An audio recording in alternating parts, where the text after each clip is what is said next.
Assalamualaikum warahmatullahi wabarakatuh semuanya. Pada kesempatan kali ini, kami akan menerangkan seputar rakyat Maluku mengangkat senjata. Namun sebelumnya, untuk sedikit informasi, materi yang kita ambil bersumber dari buku paket dan sedikit bahan penunjang dari internet. Jadi, tanpa basa-basi lagi, mari kita mulai videonya dalam 3, 2, 1.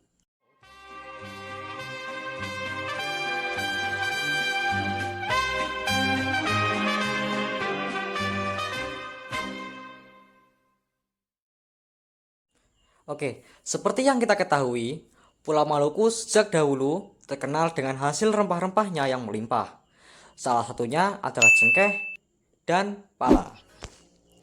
Hal inilah yang menyebabkan bangsa-bangsa barat seperti Portugis dan Spanyol jauh-jauh dari Eropa datang kemari.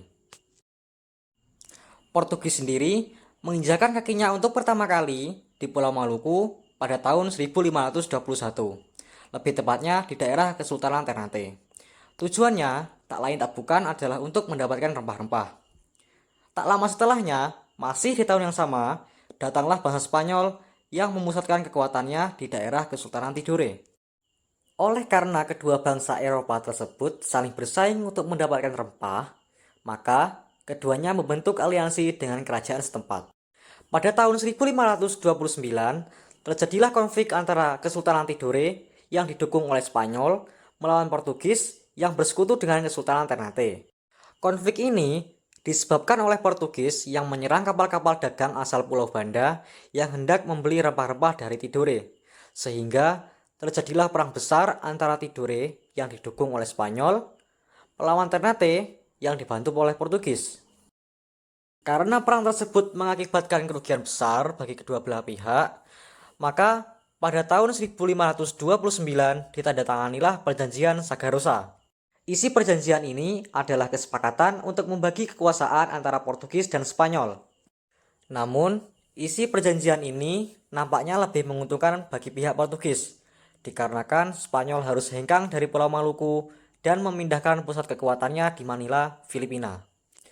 Alhasil, perdagangan rempah-rempah di Maluku dimonopoli oleh Portugis sehingga mereka bisa dengan seenaknya menentukan harga rempah-rempah di sana. Akibat tindakan Portugis yang semakin sewenang-wenang, maka pada tahun 1565 muncullah perlawanan dari rakyat Maluku yang dihimpun oleh Sultan Hairun. Dikarenakan perlawanan yang sangat gigih yang digalakkan oleh Sultan Hairun, maka pada tahun 1570 Portugis mengajukan perundingan di benteng Castella.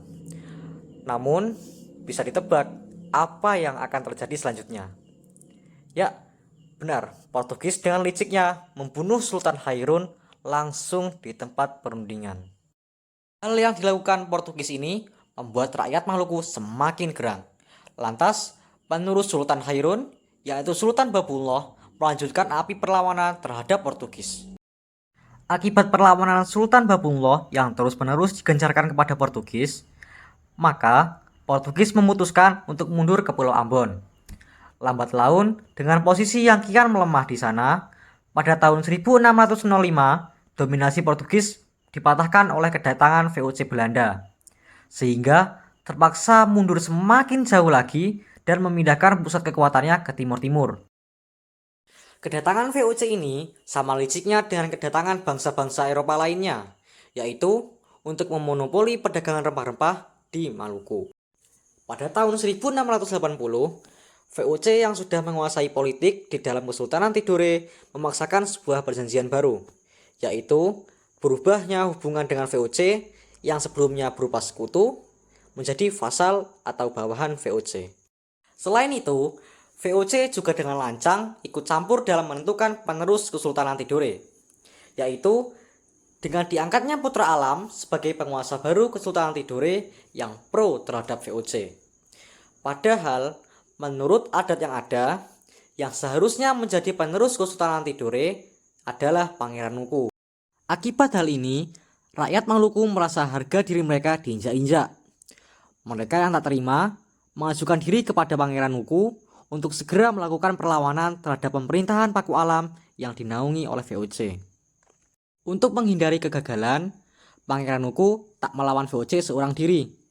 Ia bersekutu dengan Sultan Aharal dari Ternate untuk bersama-sama mengusir VOC. Perjuangannya juga didukung oleh para pedagang dari Pulau Seram Timur hingga sejumlah kerajaan di Kepulauan Raja Ampat dan orang-orang Gamrangi dari Halmahera. Tak cukup sampai di situ, Sultan Nuku juga berhasil berdiplomasi dengan armada dagang Inggris di Hindia Timur atau kerap disebut sebagai EIC, singkatan dari East Indies Company. Sultan Nuku menawarkan kesepakatan kepada EIC agar mendukungnya menghilangkan pengaruh Belanda di sana. Belanda yang kewalahan menghadapi gempuran dari berbagai pihak ini pada akhirnya harus rela mundur dari Tidore serta Kepulauan Maluku. Dengan diperolehnya kemenangan yang gemilang ini, maka rakyat Tidore menganugerahi Pangeran Nuku dengan gelar Tuan Sultan Amir Muhammad Saifuddin Shah Kaisil Papalangan. Pangeran Nuku yang telah diangkat menjadi sultan akhirnya dapat mengembangkan pemerintahan yang berdaulat hingga akhir hayatnya di tahun 1805. Kiranya hanya sekian yang dapat kami sampaikan dari sejarah perjuangan rakyat Maluku untuk mengangkat senjata. Dan sedikit kata-kata bijak dari saya, ingat, jangan sekali-sekali melupakan sejarah. Saya Alvin, pamit undur diri. Wassalamualaikum warahmatullahi wabarakatuh.